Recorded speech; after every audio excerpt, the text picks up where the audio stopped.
ఇప్పటి వరకు ఎవరైనా మన ఛానల్ని సబ్స్క్రైబ్ చేసుకోకపోతే ఇప్పుడే సబ్స్క్రైబ్ చేసుకోండి. పక్కన ఉన్న బెల్ ఐకాన్ క్లిక్ చేసి ఆల్లో పెట్టుకోండి.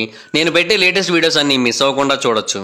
ఎన్నో ఏళ్లుగా మనలో చాలా మంది నమ్ముతూ వస్తున్న విషయం ఏంటంటే ఫ్లయింగ్ సాసెస్ అనేవి ఇంటర్నేషనల్ గవర్నమెంట్స్ యొక్క ఆపరేషన్స్ అయినా అయి ఉండొచ్చు, లేదంటే ఆ యూఎఫ్ఓలకి సంబంధించిన ఇన్ఫర్మేషన్ గవర్నమెంట్స్ కి ఆల్రెడీ తెలిసి ఉండొచ్చు. బట్ వాటిని మనకి తెలియకుండా కవరప్ చేయడానికి అయితే ట్రై చేస్తున్నారు.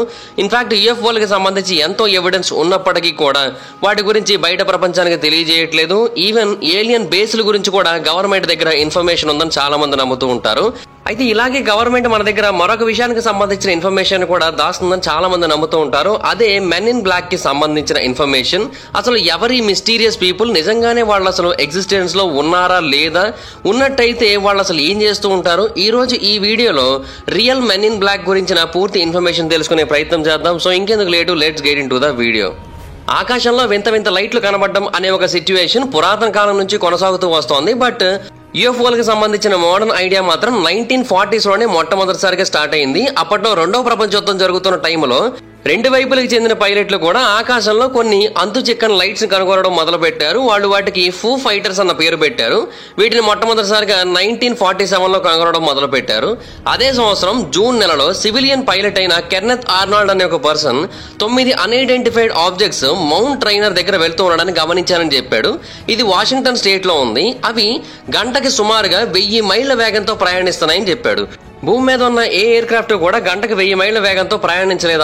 అప్పటికే కాదు, ఇప్పటికి కూడా ప్రయాణించలేదు. సో అవి ఖచ్చితంగా అన్ఐడెంటిఫైడ్ ఫ్లయింగ్ ఆబ్జెక్ట్సే, భూమి మీద ఉన్న టెక్నాలజీ కాదు అనే ఒక థాట్ చాలా మందికి వచ్చింది. ఇది మీడియాలో చాలా ఎక్కువగా కవరేజ్ ను కూడా పొందింది. అప్పట్లోనే ఫ్లయింగ్ సాసెస్ అనే పదం కూడా పుట్టింది. సో ఆ టైంలోనే ఈ ఫ్లయింగ్ సాసెస్ అనే ఐడియాస్ కి బీజం పడిందని చెప్పాలి. అండ్ ఆ తర్వాత నుంచి కూడా ఈ ఫ్లయింగ్ సాసెస్ ని చూసామంటూ కొన్ని వందల రిపోర్ట్స్ రావడం మొదలు పెట్టాయి. అండ్ అదే నెలలోనే రోజ్వెల్ దగ్గర ఫేమస్ క్రాష్ ల్యాండింగ్ కూడా జరిగింది. ఇది న్యూ మెక్సికో దగ్గర ఉంది. రోజ్వెల్ యూఎఫ్ఓ ఇన్సిడెంట్ గురించి మనలో చాలా మంది తెలిసిందే. అయితే అప్పట్లో ఆర్మీ వాళ్ళు దాన్ని ఒక వెదర్ బెలూన్ అని కొట్టిపడేశారు. బట్ తర్వాత 1994లో ఎయిర్ ఫోర్స్ వాళ్ళు చెప్పింది ఏంటంటే అక్కడ పడింది ఒక top secret nuclear test surveillance balloon అని చెప్పారు. అయితే అప్పట్లో వాళ్ళు అబద్ధం చెప్పారు కాబట్టి ఇప్పుడు కూడా వాళ్ళు నిజం చెప్తున్నారని గ్యారంటీ లేదు. ఇప్పుడు కూడా వాళ్ళు అబద్ధమే చెబుతూ ఉండొచ్చు. ఇప్పుడు కూడా అక్కడ పడింది యూఎఫ్ఓఏ అని అయితే చాలా మంది అభిప్రాయపడుతూ ఉంటారు. అయితే ఈ రోజ్వెల్ యూఎఫ్ఓ ఇన్సిడెంట్ విషయంలో గవర్నమెంట్ చాలా కవరప్స్ చేసిందని చాలా మంది నమ్ముతూ ఉంటారు. అందులో men in black, UFO crash landings, area 51 కూడా ఒకటి. రోజ్వెల్ ప్రాంతానికి ఏరియా 51 దాదాపుగా 800 మైళ్ల దూరంలో ఉంది కాబట్టి ఏరియా 51కి దీనికి అంత ఈజీగా సంబంధం ఉండే అవకాశం అయితే ఏమీ లేదు. ఇన్ఫాక్ట్ ఆ భారీ రెకేజ్ ని అక్కడ వరకు తీసుకుని వెళ్ళడం కూడా చాలా కష్టమైన పని. అయితే మెన్ ఇన్ బ్లాక్ ఆ ప్రాంతంలో ఎక్కువగా తిరిగేవారని అయితే అప్పట్లో చాలా మంది నమ్మేవారు. అండ్ వాళ్లే దానికి సంబంధించిన ఇన్ఫర్మేషన్ ని బయటకు రాకుండా చూసుకున్నారని కూడా చాలా మంది నమ్ముతూ ఉంటారు. ఎందుకంటే మెన్ ఇన్ బ్లాక్ కి సంబంధించిన మొట్టమొదటి రూమర్ కూడా 1947లోనే పుట్టింది. అది రోజ్వెల్ ఇన్సిడెంట్ గురించి కాదు, మారీ ఐలాండ్ ఇన్సిడెంట్ జరిగింది, దాని నుంచి పుట్టింది. అది కూడా ఒక యూఎఫ్ఓ ఇన్సిడెంటే, అది వాషింగ్టన్ లో జరిగింది. హాయ్ ఫ్రెండ్స్, మీరు ఎప్పుడైనా సరే 5,000 రూపాయల ప్రొడక్ట్ 250 రూపాయలకు రావడానికి గమనించారా? లేదు కదా. కానీ అమెజాన్, ఫ్లిప్కార్ట్ లాంటి కంపెనీస్ ఏం చేస్తూ ఉంటాయంటే కొన్ని గోల్డెన్ హవర్స్ టైంలో మెగా డీల్స్ ఇస్తూ ఉంటాయి. ఆ డీల్స్ టైంలో ఒక్కొక్క ప్రొడక్ట్ మీద 90% నుంచి 95% వరకు డిస్కౌంట్ అయితే ఉంటుంది. అయితే ఈ డీల్స్ కోసం మీరు కాన్స్టెంట్గా ఆ యాప్స్ చెక్ చేస్తూ ఉండలేదు కదా. కానీ మీకోసం నేను వాటన్నిటిని కూడా కాన్స్టెంట్గా చెక్ చేస్తూ ఉంటాను. అండ్ దాంట్లో ఎప్పుడు ఏ డీల్ పెట్టినా కూడా ఇమీడియట్గా మీకు ఆ ప్రొడక్ట్ని అయితే షేర్ చేస్తాను. మీరు ఇమీడియట్గా ఆ ప్రొడక్ట్ని పర్చేస్ చేయొచ్చు దాని నుంచే. అండ్ అంతేకాదు కొన్ని ఎక్స్ట్రాడినరీ ప్రొడక్ట్స్ ఉంటాయి, వాటిని మీరు బయట ఎక్కడ కూడా చూడరు. వాటి గురించి కూడా నేను మీకు షేర్ చేస్తాను. మీరు సింపుల్గా చేయాల్సింది ఒకటే, కింద డిస్క్రిప్షన్లో మన టెలిగ్రామ్ ఛానల్ లింక్, మన వాట్సాప్ ఛానల్ లింక్, మన ఇన్స్టా బ్రాడ్కాస్ట్ ఛానల్ లింక్ ఉంటాయి. వీటిలో మీరు ఏ యాప్ ఎక్కువగా వాడతారో ఆ యాప్కి సంబంధించిన లింక్ మీద క్లిక్ చేసి ఆ యాప్లో ఉన్న మన ఛానల్ని ఫాలో అవ్వండి. దాంట్లో రెగ్యులర్గా చాలా ప్రొడక్ట్స్ అయితే మీకు అప్డేట్ అవుతూ ఉంటాయి. అండ్ ఆ ప్రొడక్ట్స్లో మీకు ఏది నచ్చినట్టయితే దాన్ని మీరు కొనుగోలు చేయొచ్చు వెంటనే. సో డిస్క్రిప్షన్లో లింక్స్ ఉన్నాయి, వెంటనే ఫాలో అవ్వండి. అయితే ఇక్కడ కెర్నెత్ ఆర్నాల్డ్ చూసిన కొన్ని నెలలకే ఈ సంఘటన జరిగింది. ఇన్ఫాక్ట్ ఆ ఇన్సిడెంట్ గురించి చెప్పింది కూడా ఏ టైంలోనో తెలుసా? కెర్నెత్ ఆర్నాల్డ్ ఒక ఇద్దరు వ్యక్తుల్ని ఇంటర్వ్యూ చేస్తున్న టైంలో జూన్ 21, 1947 ఆ సంఘటన జరిగింది. జూలై 29, 1947 కెర్నెత్ ఆర్నాల్డ్, హారోల్డ్ దాల్ అలాగే ఫ్రెడ్ క్రిస్మాన్ అనే ఒక ఇద్దరు వ్యక్తులను ఇంటర్వ్యూ చేశాడు. వాళ్ళిద్దరూ కూడా మురే ఐలాండ్ యొక్క కోస్ట్ దగ్గరలో మేము యూఎఫ్ఓని చూసామని చెప్పారు. ఇది వెస్టర్న్ వాషింగ్టన్ దగ్గర ఉంది. అయితే ఇక్కడ ఒక విషయం చాలా క్లియర్ గా అర్థమవుతోంది. ఆర్నాల్డ్ యొక్క స్టోరీ బయటకు వచ్చిన కొన్ని వారాల తర్వాత ఈ సంఘటన గురించిన ఇన్ఫర్మేషన్ బయటకు వచ్చింది. అప్పట్లో న్యూస్ పేపర్స్ అన్ని కూడా ఇటువంటి యూఎఫ్ఓ ఇన్ఫర్మేషన్ కోసం ఎదురు చూస్తున్నాయి. ఎందుకంటే వాటి కారణంగా ఎక్కువగా ప్రింట్స్ అవుతున్నాయి, చాలా మంది వాటి గురించి తెలుసుకోవడానికి ఇష్టపడుతున్నారు. సో అటువంటి టైంలో ఒక యూఎఫ్ఓ స్టోరీని క్రియేట్ చేసినట్టయితే చాలా అద్భుతంగా ఉంటుంది. అండ్ దాన్ని చాలా అద్భుతంగా క్రియేట్ చేసి బయటకు ప్రజెంట్ చేశాడు. ఇన్ఫాక్ట్ ఆర్నాల్డ్ యొక్క హస్తం కూడా దీంట్లో ఉండి ఉండొచ్చు అని అయితే చాలా మంది నమ్ముతూ ఉంటారు. అండ్ అప్పుడు నువ్వు అప్పట్లోనే మరి చూసినట్టయితే ఇప్పటిదాకా ఎందుకు చెప్పలేదని అడిగితే ఆయన చెప్పిన మాట ఏంటంటే, నేను దాన్ని చూసిన టైంలోనే డార్క్ సూట్ వేసుకున్న ఒక పర్సన్ నా దగ్గరకు వచ్చి దీని గురించి ఎవ్వరికీ చెప్పొద్దు అన్నాడు. అప్పుడే మెన్ ఇన్ బ్లాక్ అనే ఒక ఐడియా పుట్టింది. అండ్ అప్పటి నుంచి కూడా వాళ్ళు ఎవరు, వాళ్ళు ఏం చేస్తుంటారు అనే విషయం గురించి తెలుసుకోవడానికి అమెరికాలో ఉన్న ప్రజలు మాత్రమే కాదు, ప్రపంచవ్యాప్తంగా ఉన్న ఎంతో మంది ప్రయత్నిస్తూనే ఉన్నారు. అండ్ చాలా న్యూస్ పేపర్స్ వాటి గురించిన ఇన్ఫర్మేషన్ ని బయటకు రిలీజ్ చేయడంతో వాళ్ళు బాగా పాపులర్ అయిపోయాడు కూడా. అయితే ఇద్దరు ఎయిర్ ఫోర్స్ ఆఫీసర్స్ తర్వాత దాల్ని క్రిస్మన్ ని ఇంటర్వ్యూ చేశారు. వాళ్ళు చెబుతుంది నిజమో అబద్ధమో తెలుసుకోవడం కోసం. అయితే ఆ టైంలో ఒక వైట్ మెటల్ డెబ్రిస్ ని కూడా తీసుకొని వచ్చాడు తను చెప్పింది నిజమే అని చెప్పడానికి. కాకపోతే అది ఆ తర్వాత ముండేన్ ఎయిర్ క్రాఫ్ట్ యొక్క భాగం అనేది తెలిసింది. అది భూమి మీద ఏదో ఒక ప్రాంతంలో క్రాష్ అయినప్పుడు ఆ భాగం వీళ్ళకి దొరికి ఉండొచ్చని అయితే వాళ్ళు నమ్మడం మొదలు పెట్టారు. బట్ ఆ ఆఫీసర్స్ B-25 బాంబర్ క్రాష్ లో చనిపోయారు. సో FBI వాళ్ళ తర్వాత నుంచి కూడా వాళ్ళ ఓన్ ఇన్వెస్టిగేషన్ చేయడం మొదలు పెట్టారు. అండ్ వాళ్ళు కూడా ఆ తర్వాత ఆ యూఎఫ్ఓ సైటింగ్ ఒక హోక్స్ అని తేల్చి చెప్పేశారు. క్రిస్మన్ ఈ విషయం గురించి బయట ప్రపంచానికి తెలియజేయడానికంటే ఒక సంవత్సరం ముందు నుంచే దీని గురించి కొన్ని స్టోరీస్ రాశాడు.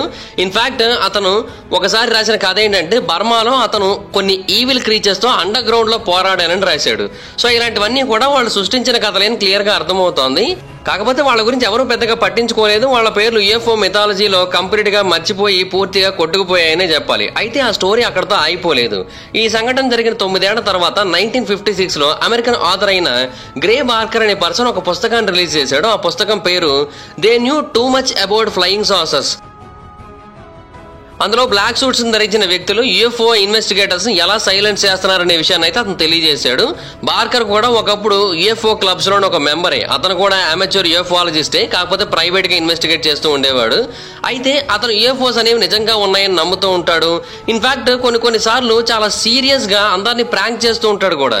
యూఎఫ్ఓలు కనబడ్డాయని, నిజంగానే ఏలియన్స్ అనేవాళ్ళు ఉన్నారని, ఇలాంటివన్నీ కూడా చెబుతూ ఉంటాడు. ఇన్ఫాక్ట్ అతను కూడా కొన్ని సార్లు ఆ యూఎఫ్ఓలజీని ఒక జోక్ గా కూడా తీసుకున్నట్టుగా కూడా చాలా మంది చెప్పారు. కాకపోతే అతను ఆ పుస్తకాన్ని ప్రింట్ చేసింది కేవలం మనీ కోసం మాత్రమే. అండ్ బార్కర్ ఆ టైంలో మెన్ ఇన్ బ్లాక్ అనే ఒక పర్సన్ ని చాలా పాపులర్ చేశాడు. సో యూఎఫ్ఓ కాన్స్పిరసీ థియరీస్ కి మెన్ ఇన్ బ్లాక్ ని రిలేట్ చేయడం అప్పట్లో ఇంకా ఎక్కువైపోయింది. అండ్ ఆ తర్వాత 1990s లో men in black pop culture లో కూడా ఎంటర్ అయిపోయారు. అండ్ ఇంకా మిస్టరీగా మారిపోయారు. ఇన్ఫాక్ట్ గవర్నమెంట్ ఏజెంట్స్ కూడా వీళ్ళ గురించి డిస్కస్ చేయడం మొదలు పెట్టారు. అండ్ ఆ తర్వాత ది ఎక్స్ ఫైల్స్ లో కనబడ్డారు. ఆ తర్వాత మెన్ ఇన్ బ్లాక్ మూవీ ఫ్రాంచైజే వచ్చింది. అది కూడా మనకు తెలిసిందే. అది చాలా అంటే చాలా popular movie series. So men in black అంటే ఏంటి, వాళ్ళు ఏం చేస్తుంటారు అనేది ఆ సినిమాల ద్వారా మనకైతే కొంత క్లారిటీ ఇవ్వడానికి వాడు కూడా ట్రై చేశారు. కాకపోతే కొంతమంది ఏమంటారంటే వాళ్ళు చూపించింది ఫిక్షనల్ కాదు, అది రియలే. వాళ్ళు ఏమైతే చేస్తూ ఉంటారో అంటే వాళ్ళు ఒక ఫ్లాష్ ద్వారా మనుషుల యొక్క మెమరీ మొత్తం ఎరేజ్ అయిపోయేటట్టు చేస్తుంటారు కదా, నిజంగా మెన్ ఇన్ బ్లాక్ అదే చేస్తుంటారు. కాకపోతే వీళ్ళంతా కూడా మనకు కనబడరు. ఎందుకంటే మెన్ ఇన్ బ్లాక్ వాళ్ళ యొక్క డ్యూటీలో 100% పర్ఫెక్ట్ గా చేస్తుంటారు. వాళ్ళు స్పైల్ లాంటి వాళ్ళు ఎవరికి కనబడకూడదు కూడా. అందుకే వాళ్ళు చాలా అంటే చాలా సీక్రెట్ గా ఉంటారు. కానీ వాళ్ళు చేయాల్సిన పని మాత్రం 100% పర్ఫెక్ట్ గా చేస్తుంటారని చెబుతూ ఉంటారు. అండ్ వాళ్ళు బ్లాక్ కలర్ సూట్స్ ని ధరిస్తారు. ఎందుకంటే వాళ్ళు ఆర్డినరీ పీపుల్ కంటే కొంచెం డిఫరెంట్ గా ఉంటారని మనకు తెలియజేయడం కోసం అలా ఉంటారని అయితే చెబుతూ ఉంటారు. బట్ నిజంగా 100% బ్లాక్ సూట్స్ ని ధరిస్తారా లేదా అనేది అయితే మాత్రం మనకు కూడా తెలియదు. అయితే యూఎఫ్ఓ ఇన్సిడెంట్స్ మాత్రం రీసెంట్ టైంలో బాగా పెరిగిపోతున్నాయి. బట్ మెన్ ఇన్ బ్లాక్ మాత్రం వాటి గురించిన ఇన్ఫర్మేషన్ బయటికి రానివ్వకుండా చూసుకుంటున్నారు. ఆ యూఎఫ్ఓ ఎన్కౌంటర్స్ ఏవైతే ఉన్నాయో అవన్నీ కూడా ఫేక్ అని ప్రూవ్ చేయడానికి వాళ్ళు వాళ్ళ పని చేస్తున్నారు. కానీ నిజానికి అవన్నీ కూడా నిజమైన యూఎఫ్ఓ సైటింగ్సే అనేది చాలా మంది నమ్ముతూ ఉంటారు. ఇన్ఫాక్ట్ చాలా మందికి ఈ అనుమానం రావడం కారణమేంటంటే యుఎస్ గవర్నమెంట్ ఎప్పటి నుంచో ఇలాంటి సీక్రెట్స్ అన్నింటినీ కూడా దాస్తూ వస్తోంది. ఏలియన్ ఇన్సిడెంట్స్ ని ఎప్పటి నుంచో అది కవరప్ చేస్తూ వస్తోంది. ఏరియా 51 గురించి ప్రపంచం మొత్తానికి ఇప్పుడు బాగా తెలుసు. కానీ ఒకప్పటి కాలంలో చాలా మంది నమ్మేది ఏంటంటే అక్కడ ఏలియన్ టెక్నాలజీ ఉంది, దాని లోపల మెన్ ఇన్ బ్లాక్ ఉన్నారు, వాళ్ళు అక్కడి నుంచే పని చేస్తూ ఉంటారు, ఏలియన్స్ వాళ్ళతో కాంటాక్ట్ అవుతూ ఉంటారు. ఇలా చాలా రకాల థాట్స్ ఉండేవి. ఎందుకంటే ఏరియా 51 గురించి అప్పట్లో ఎవరికి ఏమీ తెలిసేది కాదు. ఇన్ఫాక్ట్ 2013 సంవత్సరం వరకు కూడా యుఎస్ యుఎస్ గవర్నమెంట్ దాన్ని అఫీషియల్ గా అనౌన్స్ చేయలేదు. అప్పటి వరకు ఎవరైనా ఆ ఏరియా 51 దరిదాపుల్లోకి వెళ్ళడానికి ట్రై చేసినా కూడా వాళ్ళని ఎవరిని కూడా అక్కడ వరకు రానిచ్చేవారు కాదు. ఇంకా దగ్గరకు వచ్చినట్టయితే మిమ్మల్ని షూట్ చేసి చంపేస్తామని అక్కడ ఉన్న అఫీషియల్స్ బెదిరించేవారు కూడా. సో అక్కడ ఏదో దాగి ఉంది, చాలా పెద్ద రహస్యమే ఉందని అయితే చాలా మంది నమ్మడం మొదలు పెట్టారు. ఆ టైంలోనే దానికి అంత పాపులారిటీ అయితే వచ్చింది. బట్ ఆ తర్వాత మాత్రం అక్కడ సీక్రెట్ అమెరికన్ ఎయిర్ క్రాఫ్ట్స్ యొక్క రీసెర్చ్ జరుగుతోందని అయితే బయట ప్రపంచానికి తెలిసింది. బట్ ఇప్పటికీ కూడా ఆ ప్రాంతంలో డెఫినెట్ గా ఏలియన్స్ కి సంబంధించిన ఏదో ఒక లింక్ ఉంది, అలాగే మెన్ ఇన్ బ్లాక్ కి సంబంధించిన లింక్ కూడా ఉందని అయితే చాలా మంది నమ్ముతూ ఉంటారు. అయితే బేసిక్ గా యునైటెడ్ స్టేట్స్ గవర్నమెంట్ మీద నమ్మకం లేకపోవడానికి ఇంకొక రీజన్ ఏంటంటే, యునైటెడ్ స్టేట్స్ గవర్నమెంట్ ఒకప్పటి కాలంలో ప్రజలందరి మీద కూడా విపరీతమైన భయాన్ని ఉంచేది. అంటే 1940s లో అప్పటి గవర్నమెంట్స్ డిఫరెంట్ ఆపరేషన్స్ చేసేవి. వాళ్ళందరూ కూడా అక్కడి ప్రజలందరూ కూడా వాళ్ళ గుప్పిట్లోనే ఉండాలనుకునేవారు. దానికోసం ప్రజల మీద విపరీతంగా ఆంక్షలు పెట్టేవారు. అలాగే 1950s నాటి గవర్నమెంట్స్ ఏం చేసేవంటే, లెఫ్ట్ వింగ్ ఐడియాస్ తో ఉన్న ప్రజలందరినీ కూడా అరెస్ట్ చేసి బెదిరించేవారు, వాళ్ళని విచారించేవారు. ఎందుకంటే వాళ్ళందరూ కూడా సోవియట్ స్పైస్ అయి ఉండొచ్చు అన్న నమ్మకంతో FBI వాళ్ళు, CIA వాళ్ళు వీళ్ళందరూ కూడా వాళ్ళ మీద విచారణ చేపట్టేవారు. ఏమాత్రం ఎవిడెన్స్ లేకపోయినా కూడా చేస్తూ ఉండేవారు. ఇన్ఫాక్ట్ మరొక వైపు సోవియట్ యూనియన్ కూడా ఆల్మోస్ట్ ఇలాంటి పనులే చేస్తూ ఉండేది. అంటే అమెరికాకి సంబంధించిన ఇన్ఫర్మేషన్ మొత్తం లాక్కోవడానికి ట్రై చేసేది. దాని కారణంగా ఎవరు మామూలు వాళ్ళు, ఎవరు స్పైసో అర్థం కాక అందరినీ అనుమానిస్తూ వచ్చేవారు. దాని కారణంగా ఏంటంటే అక్కడి గవర్నమెంట్స్ మీద చాలా మందికి అనుమానాలు అయితే ఉంటూ ఉంటాయి. అండ్ ఇంకొకటి ఏంటంటే, ఆ టైంలో సీక్రెట్ పోలీసులను కూడా చాలా కంట్రీస్ ప్రవేశపెట్టాయి. జర్మనీ కూడా ప్రవేశపెట్టింది. ఆ సీక్రెట్ పోలీసులు నాజీల యొక్క కంట్రోల్లో ఉంటారు. వీళ్ళందరూ కూడా ఏంటంటే ఆయా దేశాల్లో కొన్ని ఇంపార్టెంట్ పనులు చేస్తూ ఉంటారు. అండ్ రెగ్యులర్ గా ఆ దేశాన్ని సర్వైవలెన్స్ చేస్తూనే ఉంటారు. ఎక్కడ ఏ పొరపాటు జరిగినా వాళ్ళు అక్కడికి వెళ్ళి దాన్ని సాల్వ్ చేస్తూ ఉంటారు. ఎవరికి ఎటువంటి సమస్య రాకుండా చూసుకుంటారు. ముఖ్యంగా గవర్నమెంట్ కి ఎటువంటి సమస్య రాకుండా చూసుకుంటారు. తప్పదనుకుంటే మనుషుల్ని బెదిరిస్తారు, ఇంకా కుదరదనుకుంటే మనుషుల్ని కిడ్నాప్ చేస్తారు, లేదంటే కొన్నిసార్లు చంపేస్తూ ఉంటారు కూడా. ఎవరైతే గవర్నమెంట్ కు అపోజిషన్ గా పనిచేస్తూ ఉంటారో వాళ్ళందరినీ కూడా తొక్కి పెట్టేసి వాళ్ళ నుంచి వచ్చే ఇన్ఫర్మేషన్ ని ప్రజలకు చేరనివ్వకుండా చేస్తుంటారు. వీళ్ళే మెన్ ఇన్ బ్లాక్ అయి ఉండొచ్చు అని కూడా చాలా మంది నమ్ముతూ ఉంటారు. ఎందుకంటే వీళ్ళు కూడా చాలా సీక్రెట్ గా ఉంటారు కాబట్టి. బట్ ఇది ఎంతవరకు వాస్తవం అనేది ఎవరికి కూడా పూర్తిగా తెలియదు. సో గవర్నమెంట్ మీద ట్రస్ట్ అనేది లేకపోవడం వల్ల డెఫినెట్ గా మెన్ ఇన్ బ్లాక్, ఏలియన్స్ కి సంబంధించిన కాంటాక్ట్స్ ఇలాంటివన్నీ ఉండి ఉండొచ్చు అనే ఒక అభిప్రాయం చాలా ఎక్కువగా వినిపిస్తుంది ఉంటుంది. ఇన్ఫాక్ట్ యుఎఫ్ఓస్ ని, ఏలియన్స్ ని, ఆ తర్వాత మెన్ ఇన్ బ్లాక్స్ ని, ఇలాంటి వాటన్నింటినీ కూడా ప్రజలకి దూరంగా ఉంచడమే మంచిదని కూడా కొన్ని సర్వేలు కూడా తెలియజేస్తున్నాయి. ఎందుకంటే ఏలియన్స్ కి సంబంధించిన ఇన్ఫర్మేషన్, అంటే ఇంటెలిజెంట్ లైఫ్ కి సంబంధించిన ఇన్ఫర్మేషన్ ఒక్కసారిగా ప్రజలకు తెలియజేసినట్టయితే అది ప్రజల్లో మాస్ హిస్టీరియాని క్రియేట్ చేసే ఛాన్స్ అయితే ఉంది. ఎందుకంటే ప్రజలందరూ కూడా విపరీతంగా భయపడుతూ ఉంటారు. ఆ తర్వాత యుఎఫ్ఓ సైటింగ్స్ కి సంబంధించిన యుఎఫ్ఓ కాన్స్పిరసీ థియరీస్ ఇంకా ఎక్కువైపోతాయి. ఆటోమేటిక్ గా ప్రజలందరూ కూడా విపరీతంగా భయభ్రాంతులకు గురయ్యే ఛాన్స్ అయితే ఉంది. సో అందువలనే గవర్నమెంట్స్ ఇలాంటివి బయటకి చెప్పకపోవడమే మంచిదని కూడా మరికొంతమంది అభిప్రాయపడుతూ ఉంటారు. సో దాని కారణంగా కూడా గవర్నమెంట్ ఇలాంటి వాటిని దాచి ఉంచుతోందని కూడా కొంతమంది అభిప్రాయపడుతూ ఉంటారు.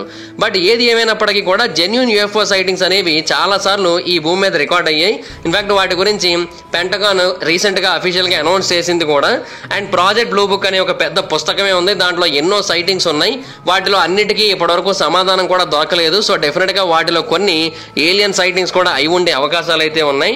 అండ్ వాటి చుట్టూ మెన్ ఇన్ బ్లాక్ యొక్క రిలేషన్ కూడా ఉంటుంది ఖచ్చితంగా. అండ్ వాళ్ళు ఆ సీక్రెట్ పోలీసులా లేదంటే స్పెషల్ డిపార్ట్మెంటా అనేది మాత్రం ప్రస్తుతానికి అయితే క్లారిటీ లేదు, కానీ మెన్ ఇన్ బ్లాక్ అయితే మాత్రం ఖచ్చితంగా ఉన్నారు. So that's it guys. Men in black మీద మీ ఒపీనియన్ ఏంటో కింద కామెంట్ సెక్షన్ లో చెప్పండి. వీడియో కనుక మీకు నచ్చినట్లయితే లైక్ చేయండి, వీడియో షేర్ చేయండి. ఇప్పుడు కారణం మన ఛానల్ సబ్స్క్రైబ్ చేసుకోకపోతే ఇప్పుడే సబ్స్క్రైబ్ చేసుకోండి. పక్కన బెల్ ఐకాన్ ఆన్లో పెట్టుకోండి. నా ఫర్దర్ వీడియోస్ మిస్ అవ్వకుండా చూడొచ్చు. చాలా మంది చూస్తాం కానీ సబ్స్క్రైబ్ చేసుకుంటే. So please to subscribe and click the bell icon also. Thank you so much guys. బాబానో meet you next video. Bye. నా ఇన్స్టాగ్రామ్ ఐడి జబర్దస్త్ మైదర్, మీరు అక్కడ కూడా వచ్చినట్టు ఫాలో అవ్వచ్చు. Thank you so much guys. బాబానో meet you next video. Hi friends, మీరు ఎప్పుడైనా సరే 5,000 రూపాయల ప్రొడక్ట్ 250 రూపాయలకి రావడాన్ని గమనించారా? లేదు కదా. కానీ అమెజాన్, ఫ్లిప్కార్ట్ లాంటి కంపెనీస్ ఏం చేస్తూ ఉంటాయంటే కొన్ని గోల్డెన్ హవర్స్ టైంలో మెగా డీల్స్ ఇస్తూ ఉంటాయి. ఆ డీల్స్ టైంలో ఒక్కొక్క ప్రొడక్ట్ మీద 90% నుంచి 95% వరకు డిస్కౌంట్ అయితే ఉంటుంది. అయితే ఈ డీల్స్ కోసం మీరు కాన్స్టెంట్గా ఆ యాప్స్ చెక్ చేస్తూ ఉండలేదు కదా. కానీ మీకోసం నేను వాటన్నిటిని కూడా కాన్స్టెంట్గా చెక్ చేస్తూ ఉంటాను. అండ్ దాంట్లో ఎప్పుడు ఏ డీల్ పెట్టినా కూడా ఇమీడియట్గా మీకు ఆ ప్రొడక్ట్ని అయితే షేర్ చేస్తాను. మీరు ఇమీడియట్గా ఆ ప్రొడక్ట్ని పర్చేస్ చేయొచ్చు దాని నుంచే. అండ్ అంతేకాదు కొన్ని ఎక్స్ట్రాడినరీ ప్రొడక్ట్స్ ఉంటాయి, వాటిని మీరు బయట ఎక్కడ కూడా చూడరు. వాటి గురించి కూడా నేను మీకు షేర్ చేస్తాను. మీరు సింపుల్గా చేయాల్సింది ఒకటే, కింద డిస్క్రిప్షన్లో మన టెలిగ్రామ్ ఛానల్ లింక్, మన వాట్సాప్ ఛానల్ లింక్, మన ఇన్స్టా బ్రాడ్కాస్ట్ ఛానల్ లింక్ ఉంటాయి. వీటిలో మీరు ఏ యాప్ ఎక్కువగా వాడతారో ఆ యాప్కి సంబంధించిన లింక్ మీద క్లిక్ చేసి ఆ యాప్లో ఉన్న మన ఛానల్ని ఫాలో అవ్వండి. దాంట్లో రెగ్యులర్గా చాలా ప్రొడక్ట్స్ అయితే మీకు అప్డేట్ అవుతూ ఉంటాయి. అండ్ ఆ ప్రొడక్ట్స్లో మీకు ఏది నచ్చినట్టయితే దాన్ని మీరు కొనుగోలు చేయొచ్చు వెంటనే. సో డిస్క్రిప్షన్లో లింక్స్ ఉన్నాయి, వెంటనే ఫాలో అవ్వండి.